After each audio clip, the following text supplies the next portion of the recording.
So, alam niyo na po kung kanina galing ito, sir. So, basahin na lang po muna natin yung message ni Ma'am na nasa dedication po.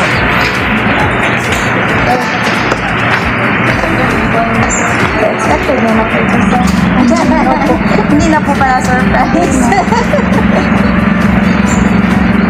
So, happy. Kabutihan kasi ng kabutihan. Nakaalaman ng... Kaya nagpatapon dyan, palalakarin niya yun. So, wala na po ibang message ni Ma'am. Happy birthday lang sakto and I love you daw po. Sabi ni Ma'am. So, ano pong reply niyo po sa message ni Ma'am po? Ito po sa asawa ko, love you too. Thank you. So, happy birthday, sir. Sa anak niyo po? Okay.